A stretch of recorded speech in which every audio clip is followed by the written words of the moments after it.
Welcome back to AAA Academy. I'm Delia Sabal, co-founder of AAA, an over-collateralized and decentralized lending protocol.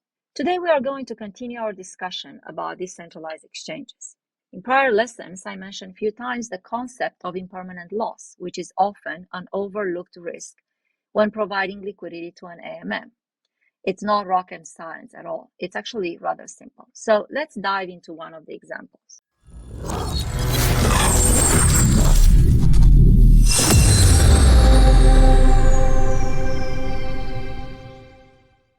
So here we have an ETH and DAI liquidity pool. Alice can add liquidity to this pool, and at the current state, the exchange rate for 1 ETH is 1,000 DAI. So she's adding 1 ETH and 1,000 DAI in equal proportions. So in total, it's 2,000 US dollars, and she's owning 10% of the pool as a liquidity provider. Now, let's assume that there is a price change and the ETH price increases. Now the new price for 1 ETH is worth 2,000 DAI. So ETH basically doubled in value in this particular example, which is obvious a significant event. Now Bob comes and he's performing arbitrage because in this liquidity pool, the liquidity was rather unbalanced and he's balancing it out. And now there are 6 ETH and 12,000 DAI left in the pool. Finally, in the fourth step, we assume that Alice comes and now withdraws her liquidity and she has access to 10% of the pool. So 10% of the pool is equivalent with 0.6 ETH and 1,200 DAI, meaning she gets 2,400 US dollars out of the pool. Initially, she had access to $2,000 and now she has access to $2,400.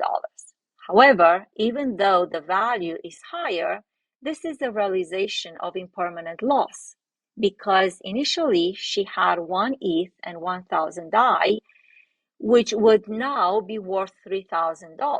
So effectively, instead of having 3,000, now she has $2,400. So basically, Alice lost potential revenue because the ETH price doubled.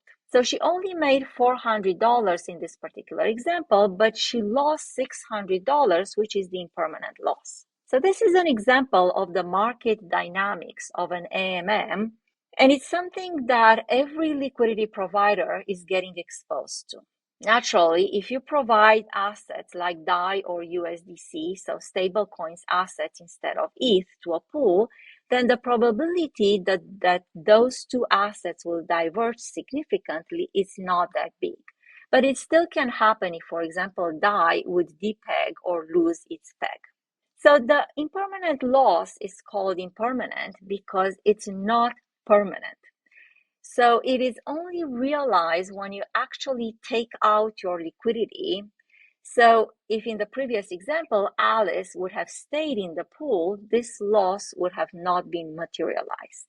Whenever you have two diverging assets in a pool, the impermanent loss may materialize. So the impermanent loss can result in a total loss of funds or money. So trading fees might compensate from the loss, as well as the liquidity mining can also help. So to find potential solutions to eliminate the impermanent loss is not simple. You basically would need to change the bonding curve.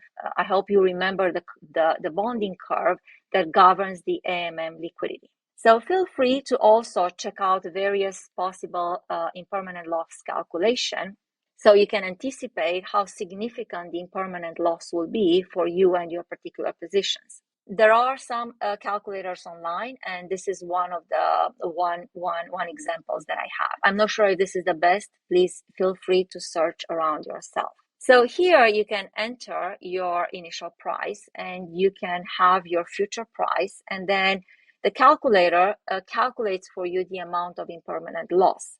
Again, please verify those numbers yourself.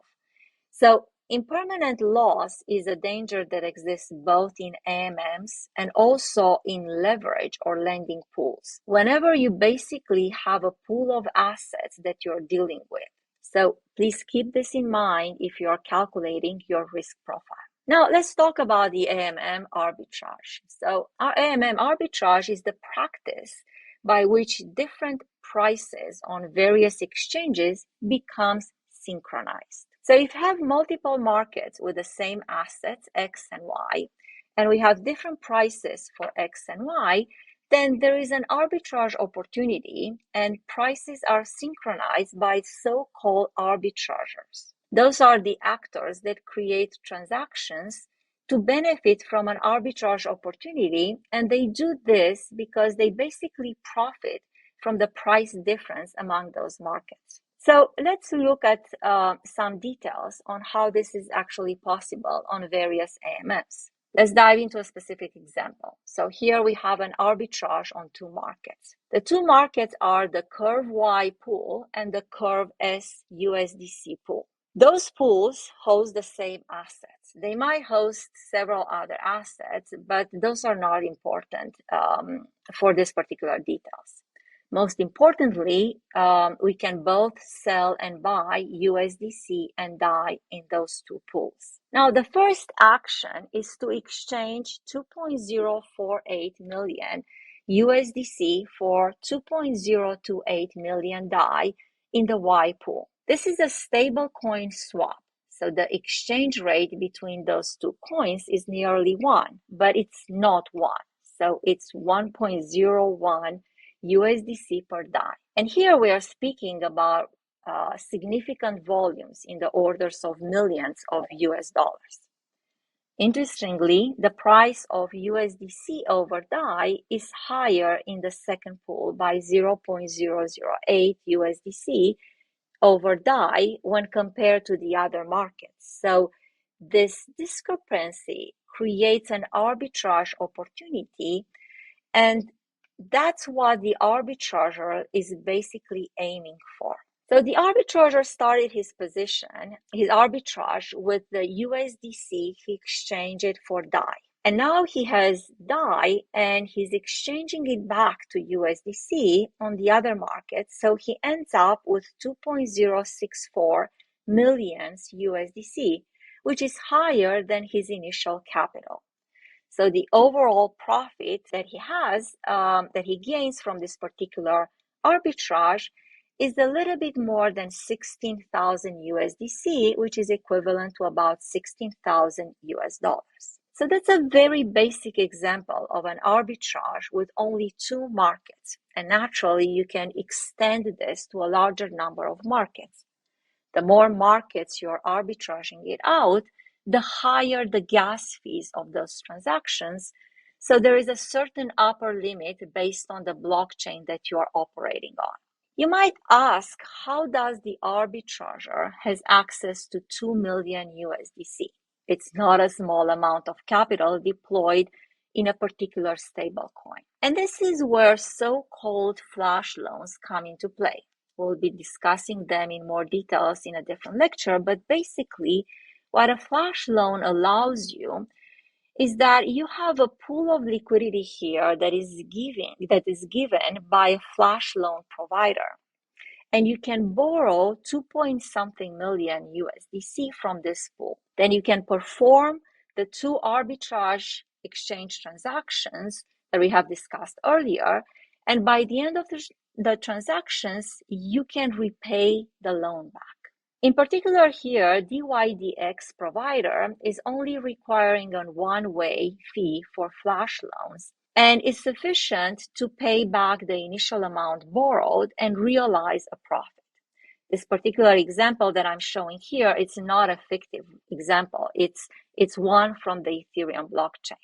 So what's probably the most interesting and intriguing aspect of DeFi is that anyone can really take this flash loan and perform this arbitrage. So any one of you who are listening to this lesson is able to basically perform those types of arbitrage transactions. All you have to do is to understand how the DeFi space operates, how to write a smart contract that can perform those two atomic actions within a transaction and borrow the flash loan initially from a flash loan provider. Now, let's look at the AMM liquidity mining. Note that the liquidity mining can be applied to any type of DeFi protocol, but is quite prevalent on AMMs. So what is liquidity mining and where does the term mining come from? So liquidity, as we established earlier, is basically monetary value or monetary amount. This is basically a financial value. Mining, you're quite familiar with it by now, and is the process of creating something, for example, extending the blockchain with a block. In this particular context, it refers to generating financial revenue. So liquidity mining can be seen as being equal to an incentive that's created to participate in a particular DeFi protocol. The two types of rewards are mainly trading fees and liquidity mining rewards. So if you are a liquidity provider, or also called LP, and you provide assets to a pool, you receive the trading fees that is paid by the traders to the liquidity providers. The way this works is that those fees are directly added into the pool. So the liquidity providers have an LP token, which represents the share of the allocation in this pool. And because this pool is growing through trading fees, the percentage share of the pool remains the same, relatively speaking, but the absolute value of the pool obviously grows. And therefore, the LP token grows in value through the addition of the trading fees. The second type of reward is so-called liquidity mining reward. So those are the rewards that any DeFi protocol can manually specify. So for example, if you provide a certain amount of liquidity to a pool, then the protocol will basically say, okay, so here is Alice, she provided that much liquidity, and let's give her a reward, and we'll give her some token X. So this is a liquidity mining reward, and this incentive exists in order to incentivize liquidity providers to deposit more and more assets into a pool, therefore attracting more liquidity and more traders because the slippage now becomes lower. So here is a screenshot of Curve. So let's go into a little bit more details. You can see here in Curve the tree crypto pool, which has three assets. So there is a USDT, the wrapped Bitcoin, and ETH. Basically, this pool has three assets, and this is actually one of the few pools in Curve that has non-correlated or non-pegged assets. There is a base APY of 0.34%. This is at the current state. So if we keep this state for a year and you deposit some of your coins, you will get this interest rate. This APY is based on the current trading fees. In addition to this, you will get a reward APY. So this can be between 4.33% and 10.8%. And this is being paid out in Curve token. So the base APY is paid out in LP tokens of the respective pools, while the reward APY is paid in CRV tokens. Now, why does the reward here change from 4.33 to 10.83%?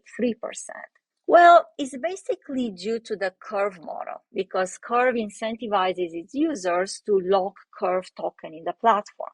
So the more CRV tokens you lock over a period, a particular time frame, the higher the APY reward is. Some of those pools have a significantly higher APY paid out in Curve tokens. You might want to be careful, as the market is always balancing out the risk and rewards. I haven't seen yet any study being performed of the efficiency of those liquidity mining allocations based on the risk profile of the particular pool. So there is another column here, which is the volume column, representing the trading volume, and it's basically the amount of dollar of the daily trade volume that's going through this pool. You can see some of those pools are quite high with 138.8 millions. Now let's discuss DEX aggregators. In prior lectures, we have looked at decentralized exchanges in isolation. Now we are going to look at how to aggregate the trades, how to merge them all together. So what is a DEX aggregator? Well, users may ask, where do I get the best price for a particular trade?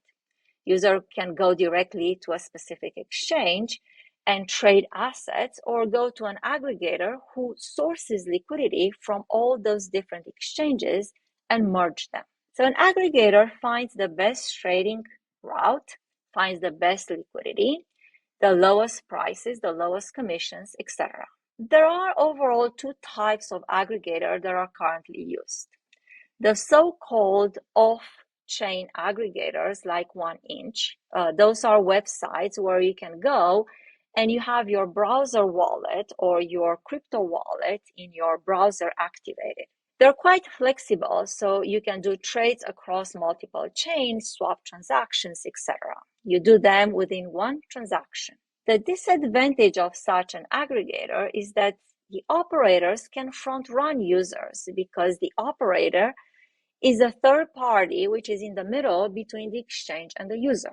The off-chain aggregators are typically perform off-chain, as the name suggests, so the computation of the trading routes is not performed on-chain and can therefore not always be optimal. Then we have the on-chain aggregators like SwapSwap, for example. They're less famous at the moment, but they do have advantages. For example, they allow you to perform atomic routing and arbitrage, which is probably more optimal. Smart contracts are doing everything for you. You don't need a middleman, and there is a very small probability of being front-run.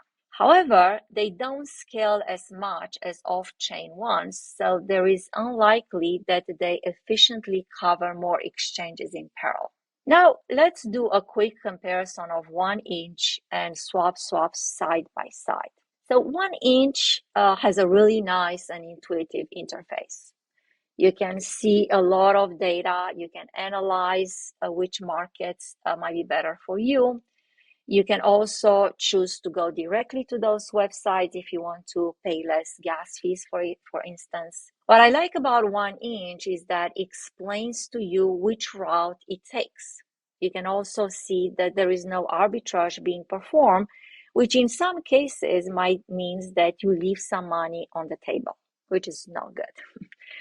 SwapSwap is an on-chain aggregator which aggregates two decentralized exchanges. It's not much, but it's a beginning. So you can have Uniswap and SushiSwap that's been aggregated. If smart contracts will decide on execution, then the trade is getting routed and performed with flash loans. This is all I have for you today. Please, again, reach out to me on Discord if you have any questions. Next session will be all about decentralized lending.